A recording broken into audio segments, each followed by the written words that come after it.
राज्यात लवकरच स्थानिक स्वराज्य संस्थांच्या निवडणुका होणार आहेत। यामध्ये मुंबई पालिकेची निवडणूक सर्वाधिक चर्चेत आहे। काही दिवसांपूर्वी सत्ताधाऱ्यांनी उद्धव ठाकरे यांच्यासाठी मराठीचा नाही तर महापालिकेचा आहे अशी खोचक टीका केली होती। त्यांच्या या टीकेला आज उद्धव ठाकरे यांनी विजय मेळाव्यातून प्रत्युत्तर दिलं आहे। महापालिकेचा नाही तर महाराष्ट्राचा आहे, आम्ही महाराष्ट्र ही आता काबीज करू असा निर्धार त्यांनी व्यक्त केला। यावर चंद्रशेखर बावनकुळे यांनी प्रतिक्रिया दिली, पाहूयात। आणि नतद्रष्ट आपल्या डोक्यावरती बसतायत, किती काळ सहन करायचंय? प्रत्येक वेळेला काही झालं की भांडाभांडी लावायची। आता सुद्धा तेच होणार आहे। म्हणजे आम्ही एकत्र येणार, आल्यानंतर निवडणुकीपर्यंत एकत्र राहतील का?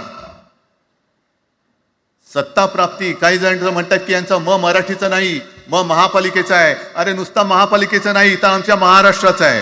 आम्ही महाराष्ट्र सुद्धा काबीज करू। माननीय मुख्यमंत्री देवेंद्र फडणवीसजींनी स्पष्टपणे सांगितलं आहे, मराठी भाषाच आमची शक्तीची भाषा आहे।